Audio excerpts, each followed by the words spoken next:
शांति। Good morning.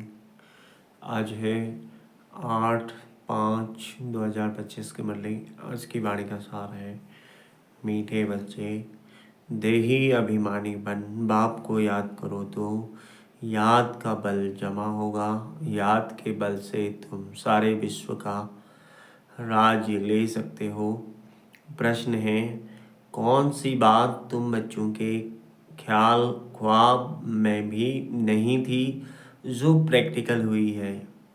उत्तर है, तुम्हारे ख्याल ख्वाब में भी नहीं था कि हम भगवान से राजयोग सीखकर विश्व के मालिक बनेंगे, राजाई के लिए पढ़ाई पढ़ेंगे। अभी तुम्हें अथाह खुशी है कि सर्वशक्तिमान बाप से बल लेकर हम सद्गति स्वराज अधिकारी बनते हैं। ओम शांति। यहाँ बच्चियाँ बैठती हैं प्रैक्टिकल के लिए। वास्तव में यहाँ संदली पर बैठना उनको चाहिए जो देह अभिमानी बन बाप की याद में बैठे। अगर याद में नहीं बैठेंगी तो वह टीचर कहला नहीं सकती। याद में शक्ति रहती है, ज्ञान में शक्ति नहीं है। इसको कहा ही जाता है याद का बल। योग बल सन्यासियों का अक्षर है। बाप डिफिकल्ट अक्षर काम में नहीं लाते। बाप कहते हैं, बच्चों अब बाप को याद करो जैसे छोटे बच्चे माँ बाप को याद करते हैं ना। वह तो देहधारी है, तुम बच्चे हो। विचित्र यह चित्र यहाँ तुमको मिलता है। तुम रहने वाले विचित्र देश के हो, वहाँ चित्र रहता नहीं। पहले पहले यह पक्का करना है, हम तो आत्मा है। इसलिए बाप कहते हैं, बच्चे देही अभिमानी बनो।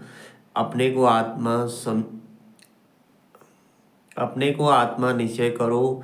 तुम निर्वाण देश से आए हो, वह तुम सभी आत्माओं का घर है। यहाँ पाठ बजाने आते हो। पहले पहले कौन आते हैं, यह भी तुम्हारी बुद्धि में है। दुनिया में कोई नहीं जिसको यह ज्ञान हो। अब बाप कहते हैं, शास्त्र आदि जो कुछ पढ़ते हो उन सबको भूल जाओ कि कृष्ण की महिमा फलाने की महिमा कितनी करते हैं। गांधी की भी कितनी महिमा करते हैं, जैसे कि वह राम राज्य स्थापन करके गए हैं।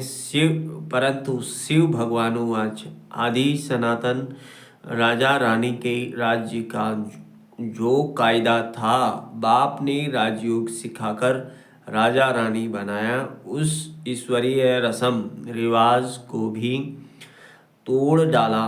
बोलो राजाई नहीं चाहिए, हमको प्रजा पर राज्य चाहिए। अब उनकी क्या हालत हुई, दुखी ही दुखी, लड़ते झगड़ते रहते हैं। अनेक मतें हो गई हैं। अभी तुम बच्चे श्रीमत पर राज्य लेते हो।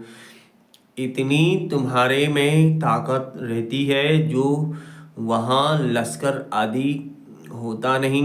डर की कोई बात नहीं। इन लक्ष्मी नारायण का राज्य था, अद्वैत राज्य था। दो थे तो नहीं जो ताली बजे, उसको कहा ही जाता है अद्वैत राज्य। तुम बच्चों को बाप देवता बनाते हैं, फिर देवत्व से दैत्य बन जाते हैं रावण द्वारा। अभी तुम बच्चे जानते हो, हम भारतवासी सारे विश्व के मालिक थे। तुमको विश्व का राज सिर्फ याद बल से मिला था, अब फिर मिल रहा है। कल्प कल्प मिलता है सिर्फ याद के बल से। पढ़ाई में भी बल है। जैसे बैरिस्टर बनते हैं तो बल है ना, वह है पाई पैसे का बल। तुम योग बल से विश्व पर राज करते हो। सर्वशक्तिमान बाप से बल मिलता है। तुम कहते हो, बाबा हम कल्प कल्प आपसे सतयुग का स्वराज्य लेते हैं, फिर गंवाते हैं, फिर लेते हैं। तुमको पूरा ज्ञान मिला है। अभी हम श्रीमत पर श्रेष्ठ विश्व का राज्य लेते हैं। विश्व भी श्रेष्ठ बन जाता है। यह रचता और रचना का ज्ञान तुमको अभी है। इन लक्ष्मी नारायण को भी ज्ञान नहीं होगा कि हमने राजाई कैसे ली। यहाँ तुम पढ़ते हो फिर जाकर राजाई करते हो। कोई अच्छे धनवान के घर में जन्म लेते हैं तो कहा जाता है ना, इसने आगे जन्म में अच्छा कर्म किया है, दान पुण्य किया है, जैसा कर्म ऐसा जन्म मिलता है। अभी तो यह है ही रावण राज्य। यहाँ जो भी कर्म करते हैं वह विकर्म होता है। सीढ़ी उतरनी ही है। सबसे बड़े ऊंच से ऊंच देवी देवता धर्म वालों को भी सीढ़ी उतरनी है। सतो रजो तमो में आना है। हर एक चीज नई से पुरानी होती है। तो अभी तुम बच्चों को अथाह खुशी होनी चाहिए। तुम्हारे ख्याल ख्वाब संकल्प स्वप्न में भी नहीं था कि हम विश्व के मालिक बनते हैं। भारतवासी जानते हैं कि इन लक्ष्मी नारायण का सारे विश्व पर राज्य था। पूज्य थे सो फिर पुजारी बने हैं। गाया भी जाता है आप ही पूज्य आप ही पुजारी आप पुजारी। अब तुम्हारी बुद्धि में यह होना चाहिए, यह नाटक तो बड़ा वंडरफुल है। कैसे हम 84 जन्म लेते हैं उनको कोई नहीं जानते। शास्त्रों में 84 जन्म लाख जन्म लगा देते हैं। बाप कहते हैं यह सब भक्ति मार्ग के गपोड़े हैं। रावण राज्य है ना, राम राज्य और रावण राज्य कैसे होता है यह तुम बच्चों के सिवाय और कोई की बुद्धि में नहीं है। रावण को हर वर्ष जलाते हैं तो दुश्मन है ना। 5 विकार मनुष्य के दुश्मन है। रावण है कौन, क्यों जलाते हैं कोई भी नहीं जानते। जो अपने को संगम युगी समझते हैं उनकी स्मृति में रहता है कि अभी हम पुरुषोत्तम बन रहे हैं। भगवान हमको राजयोग सिखलाकर नर से नारायण भ्रष्टाचारी से श्रेष्ठाचारी बनाते हैं। तुम बच्चे जानते हो हमको ऊंचते ऊंच निराकार भगवान पढ़ाते हैं। कितनी अथाह खुशी होनी चाहिए। स्कूल में स्टूडेंट की बुद्धि में रहता रहता था हम स्टूडेंट हैं, वह तो है कॉमन टीचर पढ़ाने वाला। यहाँ तो तुमको भगवान पढ़ाते हैं। अब पढ़ाई से इतना ऊंच पद मिलता है तो कितना अच्छा पढ़ना चाहिए। है बहुत इजी, सिर्फ सवेरे आधा पौना घंटा पढ़ना है। सारा दिन धंधे आदि में याद भूल जाती है, इसलिए यहाँ सवेरे आकर याद में बैठते हैं। कहा जाता है बाबा को बहुत प्रेम से याद करो। बाबा आप हमको पढ़ाने आए हैं। अभी हमको पता पड़ा है कि आप 5000 वर्ष बाद आकर पढ़ाते हैं। बाप के पास बच्चे आते हैं, बाबा पूछते हैं आगे कब मिले हो। ऐसा प्रश्न कोई भी साधु सन्यासी आदि कभी पूछ न सके। वहाँ तो सत्संग में जो चाहे जाकर बैठते हैं। बहुतों को देखकर सब अंदर घुस जाते हैं। तुम भी अभी समझते हो हम गीता रामायण आदि कितना खुशी से जाकर सुनते थे। समझते तो कुछ नहीं थे। वह सब भक्ति के ही खुशी है। बहुत खुशी में नाचते रहते हैं परंतु फिर नीचे उतरते आते हैं। किस्म किस्म के हठयोग आदि करते हैं। तंदुरुस्ती के लिए ही सब करते हैं। तो बाप समझाते हैं यह सब है भक्ति मार्ग की रस्म रिवाज। रचता और रचना को कोई भी नहीं जानते तो बाकी रहा ही क्या। रचता रचना को जानने से तुम क्या बनते हो और न जानने से तुम क्या बन पड़ते हो। तुम जानते हो जानने से सॉल्वेंट बनते हो, न जानने से वही भारतवासी इंसॉल्वेंट बन पड़े हैं। गपोड़े मारते रहते हैं। क्या क्या दुनिया में होता रहता है। कितने पैसे सोना आदि लूटते हैं अब तुम बच्चे जानते हो। वहां तो हम सोने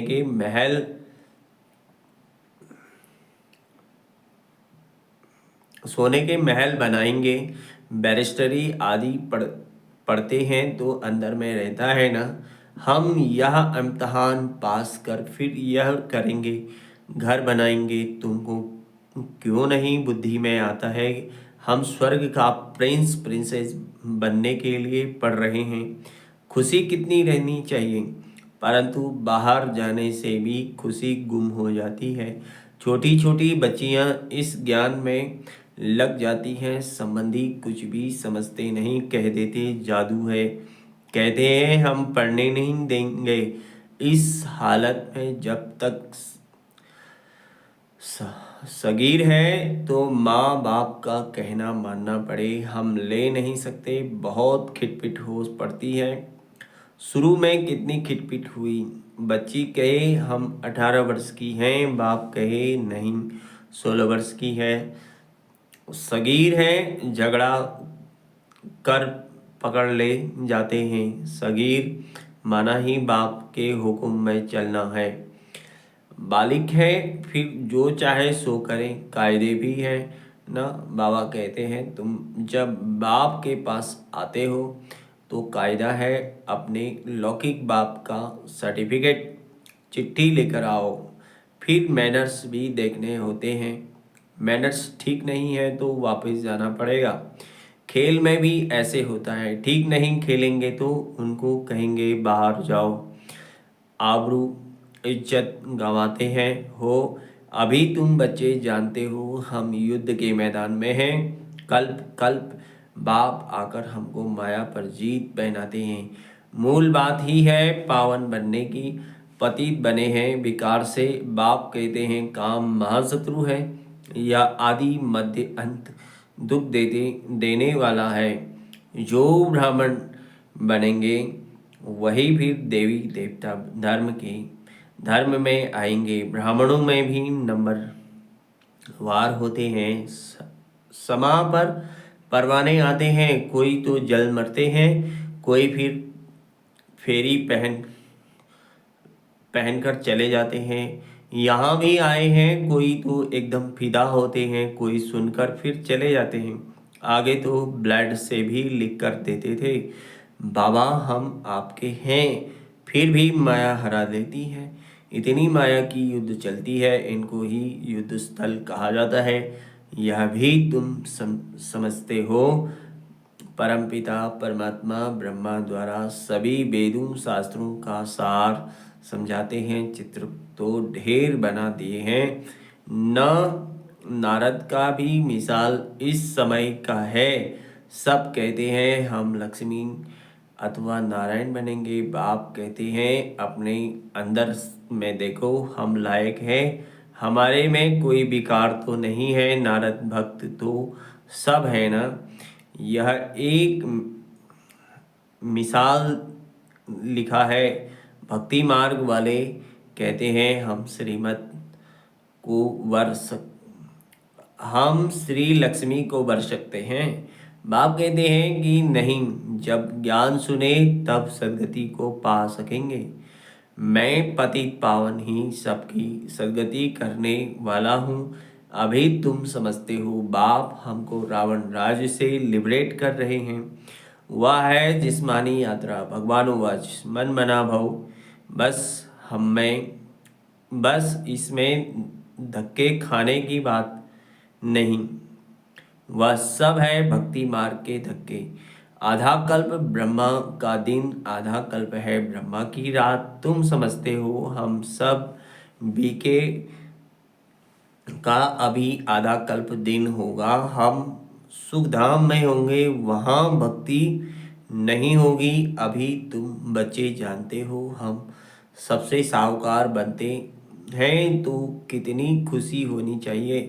तुम सब पहले रफ पत्थर थे, अब बाप सिनान धार पर चढ़ा रहे हैं। बाबा जौहरी भी है ना।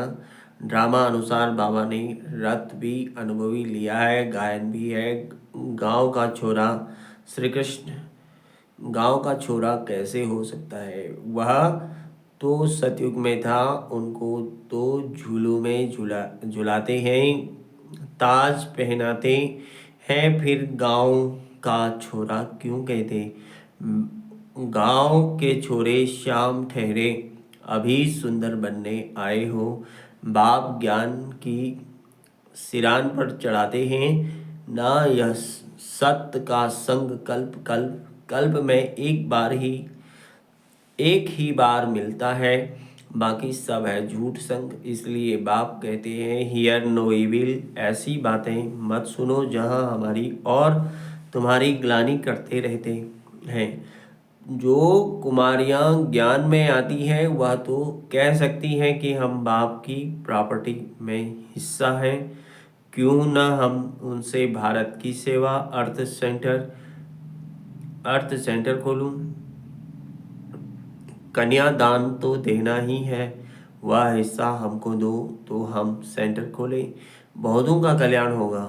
ऐसी युक्ति रचनी चाहिए, वह है तुम्हारी ईश्वरीय मिशन। तुम पत्थर बुद्धि को पारस बुद्धि बनाते हो। जो हमारे धर्म के होंगे वह आएंगे। एक ही धर्म में देवी देवता धर्म का फूल निकल आएगा, बाकी नहीं आएंगे। मेहनत लगती है ना। बाप सभी आत्माओं को पावन बनाकर सबको ले जाते हैं, इसलिए बाबा ने समझाया था संगम के चित्र पर ले जाओ। इस तरफ है कलयुग, उस तरफ है सतयुग। सतयुग में है देवताएं, कलयुग में है असुर। इसको कहा जाता है पुरुषोत्तम संगम युग। बाप ही पुरुषोत्तम बनाते हैं। जो पढ़ेंगे वह सतयुग में आएंगे, बाकी सब मुक्ति धाम में चले जाएंगे, फिर अपने अपने समय पर आएंगे। यह गोले का चित्र बड़ा अच्छा है। बच्चों को सर्विस का शौक होना चाहिए। हम ऐसी ऐसी सर्विस कर गरीबों का उद्धार कर उनको स्वर्ग का मालिक बनाएंगे। अच्छा, मीठे मीठे सिखला दे बच्चों प्रति माता पिता बाप दादा का यह प्यार। Good morning. रूहानी बाप की रूहानी बच्चों को नमस्ते। हम रूहानी बच्चों की रूहानी माता पिता बाप दादा को याद प्यार, गुड मॉर्निंग और नमस्ते। धारणा के लिए मुख्य सार है, अपने आप को देखना है हम श्री लक्ष्मी श्री नारायण समान बन सकते हैं। हमारे में कोई विकार तो नहीं है, फेरी लगाने वाले परवाने हैं या फिदा होने वाले ऐसे मैनर्स तो नहीं है जो बाप की आबरू इज्जत जाए। दूसरा, अथाह खुशी में रहने के लिए सवेरे सवेरे प्रेम से बाप को याद करना है और पढ़ाई पढ़नी है। भगवान हमें पढ़ाकर पुरुषोत्तम बना रहे हैं, हम संगम युगी हैं, इस नशे में रहना है। वरदान सर्वगुणों के अनुभवों द्वारा बाप को प्रत्यक्ष करने वाले अनुभवी मूर्त भव। जो बाप के गुण गाते हो उन सर्व गुणों के अनुभवी बनो। जैसे बाप आनंद का सागर है तो उसी आनंद के सागर की लहरों में लहराते रहो। जो भी संपर्क में आए उसे आनंद प्रेम सुख सब गुणों की अनुभूति कराओ।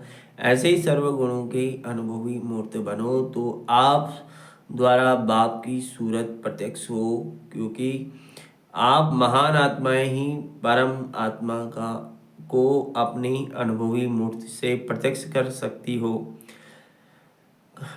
स्लोगन है, कारण को निवारण में परिवर्तन कर अशुभ बात को भी शुभ करके उठाओ। ओम शांति। शुक्रिया बाबा, शुक्रिया। थैंक यू मीठा बाबा, प्यारा बाबा, थैंक यू। ओम शांति।